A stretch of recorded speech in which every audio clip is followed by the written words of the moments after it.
dari 2 Raja-Raja pasal 6 ayat pertama sampai dengan ayat yang ke-7. Oh ya, saya lupa, saya mau menyapa ada saudara kita Freddy Indra dari Jakarta, ya, putra daripada Ibu Yenme yang untuk pertama kalinya hadir, ya. Terima kasih untuk kehadirannya dan support untuk bersama-sama berdoa. Ya, 2 Raja-Raja pasal 6 ayat yang pertama sampai dengan ayat yang ke-7. 2 Raja-Raja pasal 6 ayat yang pertama sampai dengan ayat yang ke-7. Nah, di Alkitab saya yang pakai kertas ini judulnya adalah Mata Kapak Timbul dan Mengapung. Pada suatu hari berkatalah rombongan nabi kepada Elisa, ya, kita udah tahu dari 2 Raja-Raja pasal 5 ini kurang lebih ada 100 nabi-nabi, Saudara. Cobalah lihat, tempat tinggal kami di dekatmu ini adalah terlalu sesak bagi kami. 2. Baiklah, kami pergi ke sungai Yordan dan masing-masing mengambil 1 balok dari sana, supaya kami membuat tempat tinggal untuk kami. Jawab Elisa, pergilah. Ayat yang ketiga, lalu berkatalah seorang, silahkan ikutlah dengan hamba-hambamu ini. Jawab Elisa, baik, aku akan ikut. Maka ikutlah Elisa dengan mereka. Setelah mereka sampai di sungai Yordan, mereka pun menebang pohon-pohon. Dan terjadilah ketika seorang sedang menumbangkan sebatang pohon, jatuhlah mata kapaknya ke dalam air. Ya, saya ulangi. Jatuhlah mata kapaknya ke dalam air. Lalu berteriak-teriaklah ia, wahai tuanku, itu barang pinjaman. Ayat yang ke-6. Tetapi berkatalah abdi Allah, kemana jatuhnya? Lalu orang itu menunjukkan tempat itu kepadanya. Kemudian Elisa memotong sepotong kayu, lalu dilemparkannya ke sana. Maka timbullah mata kapak itu dibuatnya. Lalu katanya, ambillah. Orang itu mengulurkan tangannya dan mengambilnya. Nah, kita tahu Bapak Ibu sekalian, ya, mata kapak itu yang bisa dipakai untuk menebang pohon, maka mata kapak itu, ya, ujungnya pasti terbuat dari logam. Ya, kalau kita masih ingat masa-masa kecil kita atau kita punya anak-anak yang hari ini masih kecil, ada mainan yang berbentuk kapak, ya, itu terbuat dari plastik. Kalau kapak ini terbuat dari plastik, saudara, dilemparkan ke air, maka kapak itu akan mengambang, saudara. Tetapi ingat bahwa kapak terbuat dari plastik tidak akan bisa dipakai untuk memotong pohon, ya. Dia nggak akan kuat dan itu cuman mainan saja. Nah, kapak yang dipakai oleh Nabi ini benar-benar kapak, saudara, bukan kapak mainan. Karena bisa dipakai untuk menebang pohon. Dan itu terbuat dari logam. Hukum gravitasi bumi, benda itu jatuhnya ke bawah. Di depan saya ada tisu nih, saudara, ya. Kalau dijatuhkan nih tisu yang enteng, ya, saya lepas, dia akan jatuhnya ke bawah. Ini tisu, saudara, ya. Itu adalah hukum gravitasi bumi. Nah, apalagi mata kapak yang terbuat dari logam, maka waktu jatuh dia akan tenggelam ke bawah. Ingat, pada waktu peristiwa itu ditulis, sungai Yordan itu lebar sekali dan dalam, saudara, ya. Bukan sekedar lebar, tapi dalam, saudara. Tadi dikisahkan bahwa mereka memotong pohon di tepi sungai Yordan. Jadi sungai Yordannya sangat dalam sehingga mata kapaknya ini tidak bisa dilihat dengan mata kepala sendiri, saudara. Di mana posisi daripada mata kapak itu? Nah, ada beberapa pelajaran yang kita dapat daripada pembacaan ini. Yang pertama, bahwa dikatakan mata kapak ini adalah pinjaman. Jadi mereka nggak punya kapak, saudara, dan kemudian dia cari orang-orang di sekitarnya dan kemudian pinjam kapak itu. Ya, nah ada pertanyaan begini, Pak, kita ini boleh pinjam atau enggak? Jawabannya boleh. Ya, kita boleh pinjam cabai, kita boleh pinjam sepeda motor, ya, kita boleh pinjam mobilnya orang, kita boleh pinjam buku, bahkan kita boleh pinjam uang. Ya, Alkitab tidak pernah melarang kita untuk pinjam. Tetapi kalau kita pinjam sesuatu, kita ini harus jadi orang yang bertanggung jawab. Bersama saya ucapkan bertanggung jawab. 2, 3, bertanggung jawab. Nggak peduli itu kita pinjam kepada anak kita atau kita pinjam kepada orang tua kita. Nggak peduli itu kita pinjam kepada orang yang dekat dengan kita maupun kurang dekat dengan kita itu harus bertanggung jawab untuk setiap barang yang kita pinjam. Nabi ini, saudara, seorang yang takut akan Tuhan, ketika barang pinjamannya itu terjatuh, dia ketakutan, saudara. Kenapa? Karena ini bentuk daripada tanggung jawab Nabi itu terhadap barang pinjaman. Saya ketemu dengan beberapa orang yang kalau pinjam, dia lupa mengembalikan, saudara. Ya, jadi mesti diminta dulu, baru dikembalikan. Kadang-kadang sudah diminta berkali-kali juga nggak dikembalikan. Nah, ini tidak boleh terjadi untuk anak-anak Tuhan. Jadi yang pertama, kalau kita pinjam sesuatu, kita harus mengembalikannya. Kita lihat bagaimana tadi, saudara, terjadi mujizat ketika mata kapak itu jatuh ke dalam sungai Yordan yang sangat dalam itu, saudara.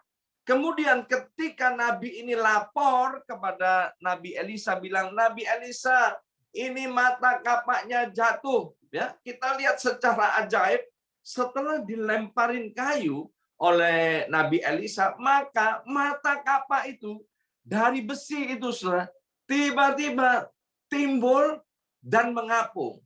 Secara akal manusia itu tidak mungkin, saudara.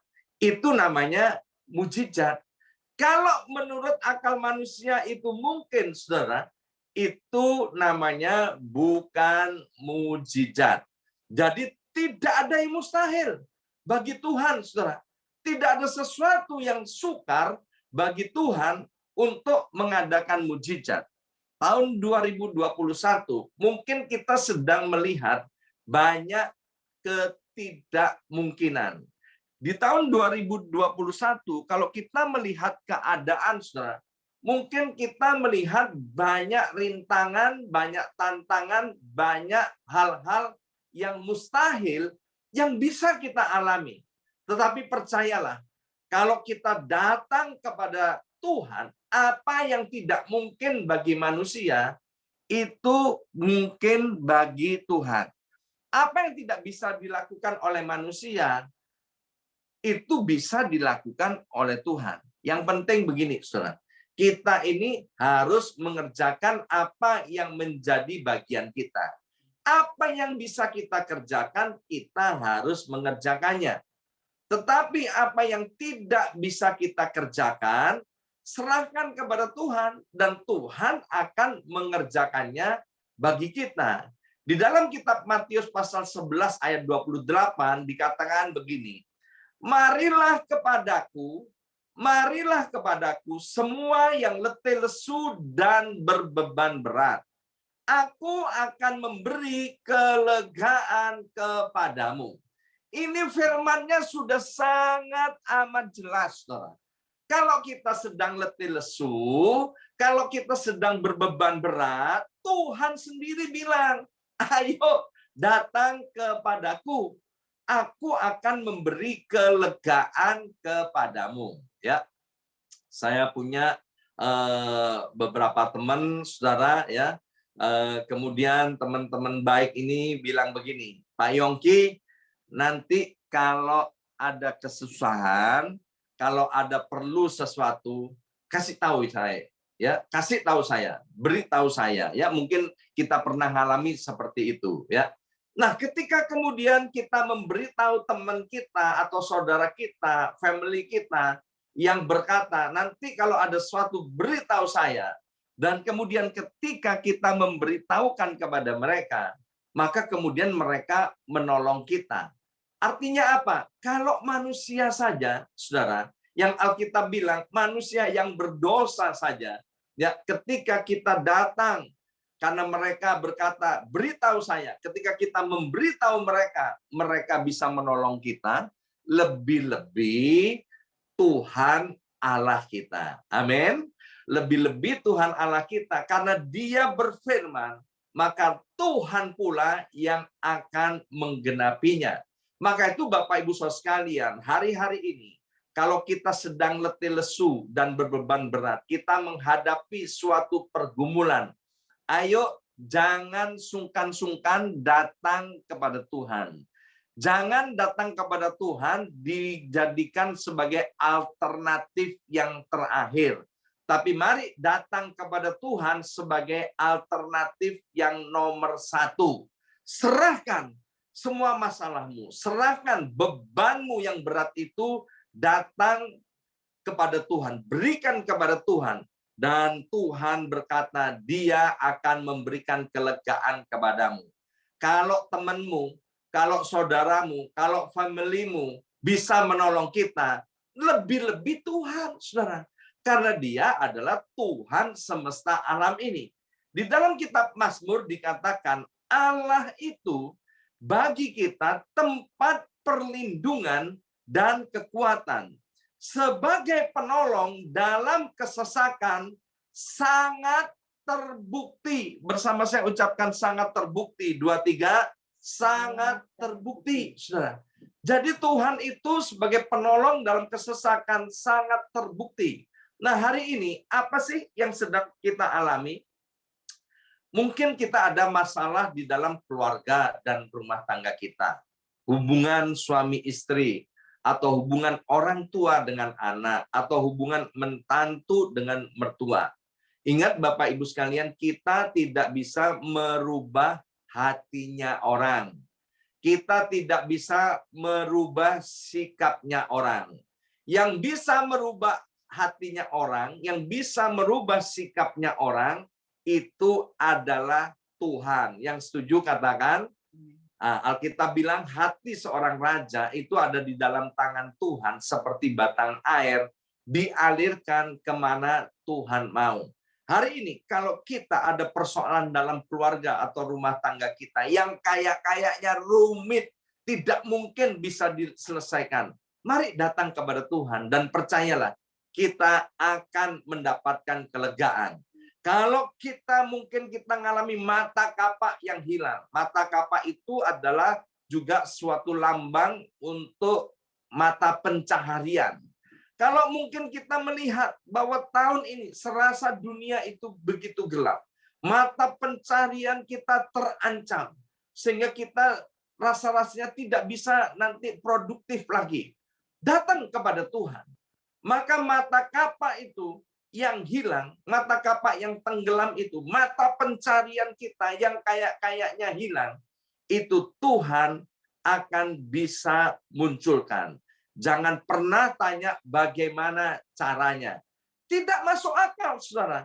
Ya, mata kapak yang tenggelam dilemparin kayu, ya, itu kemudian mata kapaknya bisa mengapung, kemudian naik ke permukaan, seperti plastik, saudara, dan bisa diambil kembali oleh nabi itu, saudara.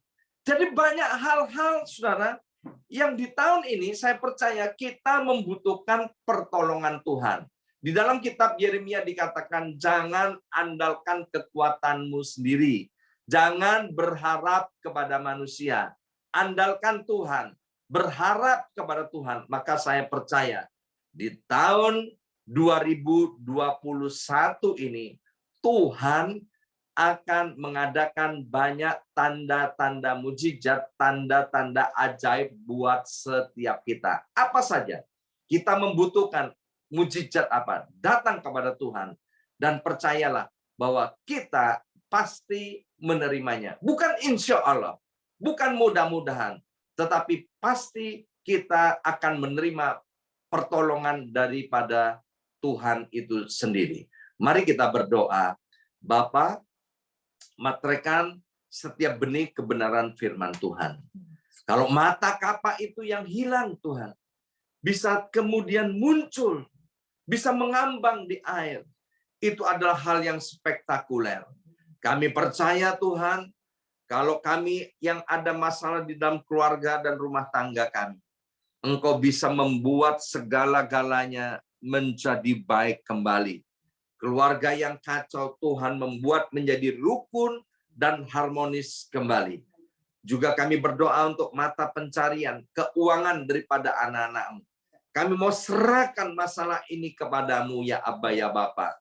Sehingga tahun 2021, mata pencarian, keuangan, pekerjaan anak-anak-Mu ini ditolong semuanya oleh Tuhan. Kami serahkan semuanya ke dalam tangan-Mu Bapa.